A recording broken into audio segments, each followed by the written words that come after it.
Hello, je voulais parler du dernier livre que j'avais lu, qui est Le Pingouin d'Andrei Gourkov.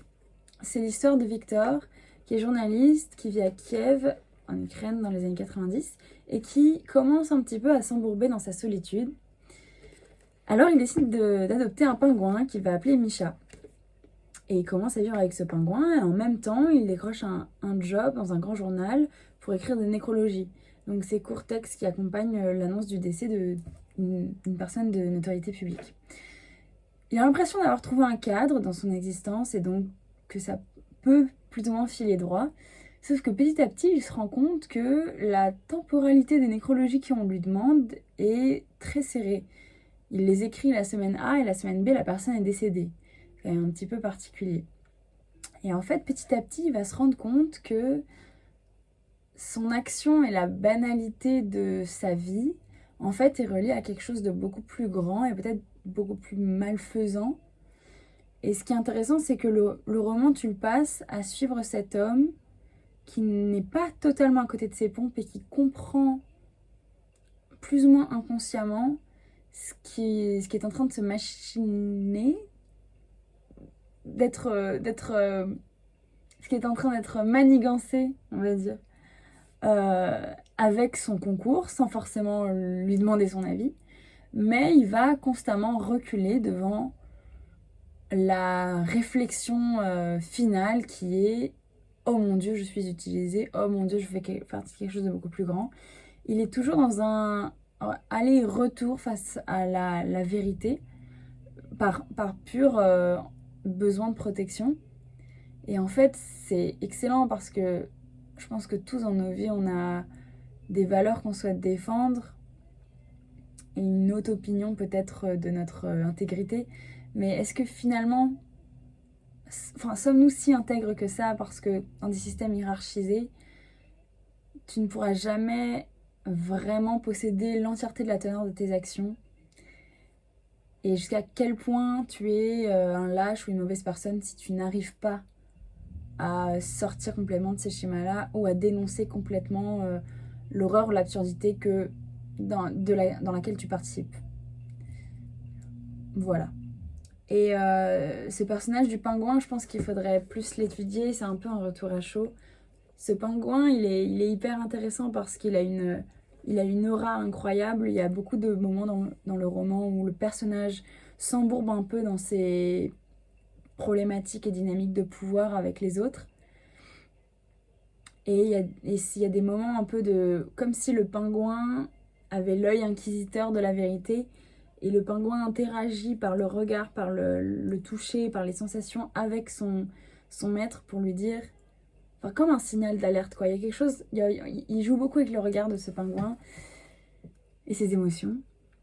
Et voilà, il y a plein de gens qui vont entrer, sortir de la vie de Victor, qui vont l'aimer, qui vont le détester, qui vont essayer de lui faire du mal d'une manière ou d'une autre.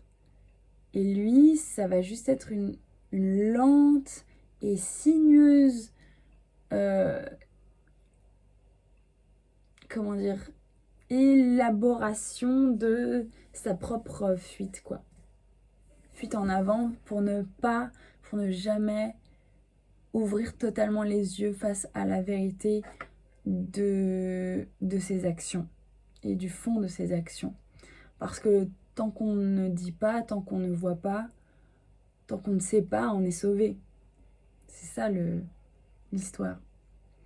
Donc voilà, c'est hyper chouette, c'est très bien écrit, les chapitres sont très courts, c'est un peu du style thriller. Parfois, t'as des moments de pure tension où on va vraiment amener un peu à un climax émotionnel et c'est vraiment, vraiment chouette.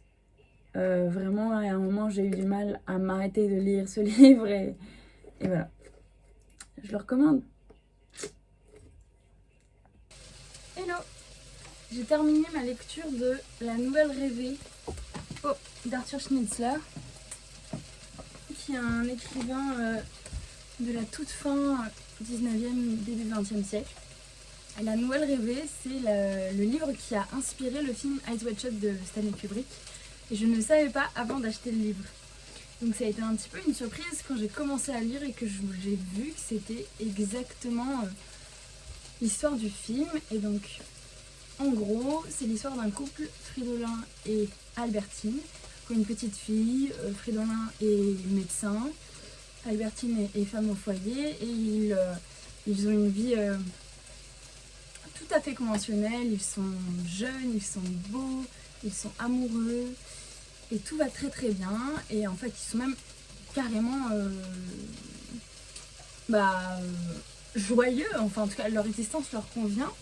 Ils sortent à des bals, ils sont très appréciés, ils sont au top quoi, comme on dit. Et un soir, Fridolin va se retrouver CG dans une soirée quelque peu burlesque, et dont une femme va le protéger. Et ensuite, il va passer tout le reste du roman à essayer de comprendre pourquoi et de quoi cette femme l'a protégée, et possiblement où est-ce qu'elle est. Et en même temps, et c'est ça que le film de Kubrick n'a pas, c'est le parallèle de la femme qui, elle, a un rêve absolument sublime, où elle va expérimenter le désir d'une autre manière qu'avec son mari. Et de manière générale, sous une forme très expansive. Enfin, le rêve est magnifique et elle l'explique en fait, elle le raconte à son mari. Et c'est à partir de là que le mari a un déclic entre guillemets, et que lui-même commence à essayer d'expérimenter le désir d'une autre manière dans sa vie. Le livre est sublime, la discussion non verbale, la discussion spirituelle entre les deux époux est incroyable. Les réflexions sur le désir sont sublimes, c'est excessivement bien écrit, c'est pas du tout avare en description et en jolies analogies. Et je trouve que ça va beaucoup plus loin en termes de psychanalyse que le film de Kubrick, en fait, qui tourne très rapidement à en fait c'est une espèce de société secrète. C'est les grands qu'on connaît pas, un petit de Fiou qui contrôle tout le monde, etc. Alors que là, c'est vraiment plus une espèce de quête de désir intérieur, et c'est génial. Apparemment, Freud et Schnitzler n'étaient pas proches, justement, au contraire. Ils avaient des réticences envers... je suis en train de faire la cuisine en même temps. L'un envers l'autre. Et ils ont décidé de travailler le rêve de manière très différente. Donc ça, c'est en gros une espèce d'essai de la part de Schnitzler sur le rêve. Et j'ai vraiment adoré. La fin du récit est incroyable et tellement touchante. Et en fait, ces personnages sont hyper libres, très très contemporains, je trouve. Et franchement, la description du rêve et la scène d'introduction de ce livre est incroyable, très fin. Je le recommande. Et après, en fait, finalement, je recommanderais peut-être d'abord lire La Nouvelle Rêvée, et ensuite regarder le film de Kubrick et voir tout ce que Kubrick a décidé de laisser de côté. Et je ne sais pas pourquoi, parce que c'est sublime comme ça. Après, c'est des choix cinématographiques, mais c'est vrai qu'il efface totalement le rôle féminin. Enfin, le rôle féminin est vraiment réduit dans le film, alors que là, elle a une place, elle a une aura, et elle a une liberté qu'elle s'accorde aussi, qui est assez riche. Le personnage principal reste le personnage masculin, mais c'est vraiment un dialogue entre les deux. Et ça, c'est assez beau. Voilà. Bonne été. Yo, je reviens parce que je suis plus trop d'accord avec ce que j'ai dit tout à l'heure en fait. Les personnages sont pas libres. En fait, je réfléchissais à ce que j'avais dit. Non, en fait, c'est pas exactement ça. Les personnages ne sont pas libres, mais ils tentent des percées stratégiques en dehors de leur cadre, qui est tout à fait matérialisé. Et c'est intéressant parce que la femme, elle est maintenue, elle est contenue dans son rôle de femme au foyer. Elle n'a pas la parole directe, enfin ce n'est pas elle le personnage principal non plus. Et elle expérimente le désir et la liberté dans l'imaginaire, alors que son mari le fait dans le concret. Mais ce qui est intéressant, c'est que Schnitzler, il positionne les deux au même niveau. Et moi, je suis assez d'accord avec cette vision-là. Je pense qu'on peut expérimenter énormément de choses dans l'imaginaire et que ça a une répercussion directe sur qui nous sommes. Et ce que je voulais dire aussi, c'est que l'homme a une manière d'expérimenter euh, beaucoup plus dans l'instant, c'est-à-dire qu'il va se laisser mener par ses, par ses pulsions. Ça va être des choses assez directes, des envies dont il n'a pas idée, qui seront assez inopinées. Alors que la jeune femme, elle, tu sens que son expérimentation, elle vient beaucoup plus des entrailles. Il y a quelque chose de beaucoup plus ancré dans son expérimentation, peut-être parce que c'est un rêve, et donc elle le raconte et qu'elle sait ce qui s'est passé, elle connaît du début jusqu'à la fin ce qui s'est passé. Mais il y a quelque chose de beaucoup plus, en effet, serein dans la manière dont elle raconte son expérimentation et sa sa tentative de liberté. Et elle le fait avec honnêteté et courage aussi. Donc voilà, je voulais juste replacer ça là. Ils ne sont pas libres, mais ils font des percées stratégiques. Enfin, non, pas forcément stratégiques, juste des percées. Et ils le font pas du tout de la même manière. Mais les deux sont très importantes et sont énormément impactantes. Bref, voilà, je m'arrête là. Bisous. Salut, je viens de finir Moderato Cantabile de Marguerite Duras. Et ça faisait longtemps qu'un livre m'avait pas autant retourné à la lecture. Moderato Cantabile, c'est l'histoire d'une jeune mère qui a un fils d'environ une dizaine d'années, un peu moins. Ils habitent dans une ville portuaire et le fils a des leçons de piano. Et pendant l'une de ses leçons, sa mère l'accompagne à chaque fois, il y a un drame dans le bar d'à côté. Un jeune homme tue une jeune femme. Et on ne sait pas très bien si c'est un crime passionnel, si c'est un excès de folie, enfin on ne sait pas. Et ce drame-là va vraiment impressionner la mère et elle va rencontrer un homme qui était là sur place à ce bar. Et au fur et à mesure, jour après jour, leçon ou pas leçon, elle retourne à ce bar pour parler à ce jeune homme. Et en fait, on comprend que la vraie tragédie, elle est bien sûr dans ce meurtre, mais elle est aussi dans la relation que ces deux individus construisent, enfin, ou appréhendent. Et en fait, ce qui est incroyable, et c'est l'écriture de Marguerite Duras, c'est que tout le principal est écrit hors ligne. Enfin, n'est pas écrit sur la page. Je sais pas comment l'expliquer, mais en gros, elle va écrire, par exemple, la personnage s'appelle Anne. Elle va écrire Anne ne se resservira pas ce soir.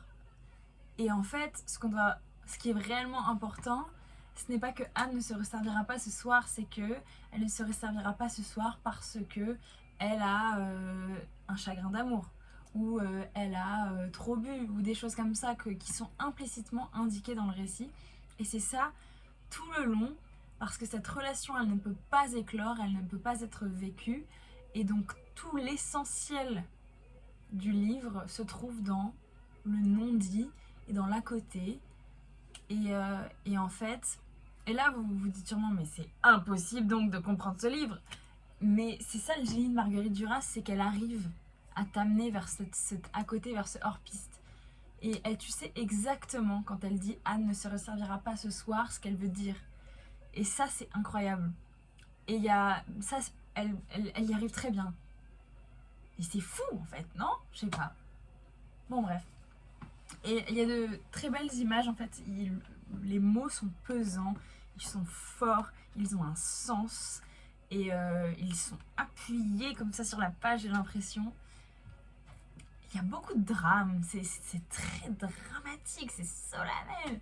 Et je sais qu'il y a un film apparemment qui a été fait, puisque c'est l'actrice, comment elle s'appelle, Jeanne Moreau, sur la couverture. Bon bref, je ne l'ai pas vu. Enfin, c'est hyper court, mais c'est tranchant. Et c'est assez transcendant en fait, c'est une histoire qui te tient en haleine et tu n'en sais pas grand chose au final, parce que tout est dans un peu le non-dit, le non caractérisé. On caractérise très peu les personnages, on caractérise très peu la situation, ils se disent très peu de choses, mais c'est tellement rond, c'est tellement complet comme message, c'est tellement lisible malgré les non-dits, que c'est une histoire dont tu te souviens et tu as l'impression de connaître les personnages par cœur et de les accompagner et d'être avec eux à la table et bref.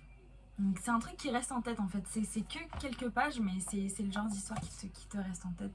Et la fin, moi j'ai adoré la fin, c'est tout à fait magistral comme j'adore ces fins un peu rocambolesques, enfin pas du tout rocambolesques justement, pas du tout rocambolesques, mais dans le sensationnel de l'impact, je sais pas comment, j'ai un peu n'importe quoi. Mais bref, et aussi, ça faisait longtemps que j'avais pas lu un chapitre entier où chacune des phrases, je les adore. Le chapitre 7 de Moderato Cantabile, faut-il. Incroyable, le chapitre 7. Il est incroyable. Techniquement, c'est juste la description d'un repas mondain. Mais... ah là là.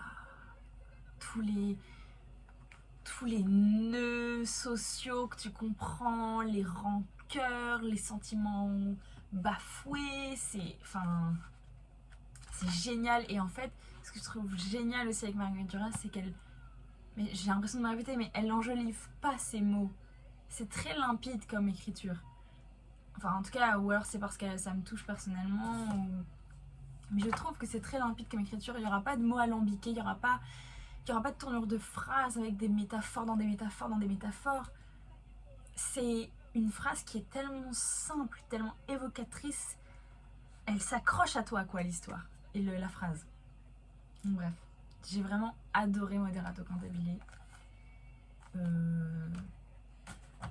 J'ai envie de vivre un chagrin d'amour pour pouvoir écrire comme ça. Mais non, mais en plus, je dis n'importe quoi parce que moi, peut-être Marguerite Duras, elle n'a même pas vécu de chagrin d'amour pour écrire ça, mais bref.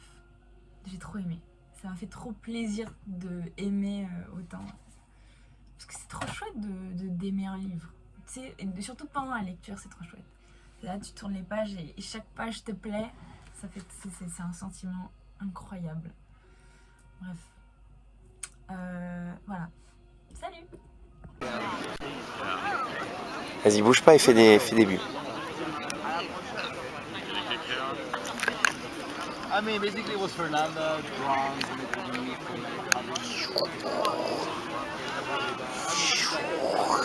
Elle était énorme celle-là.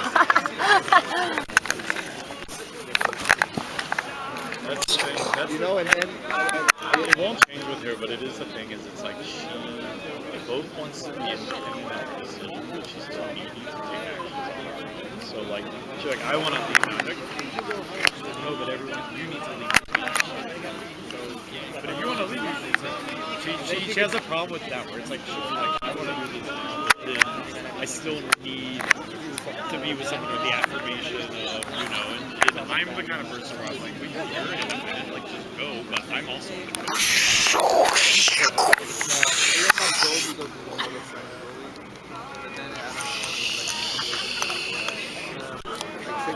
stories that I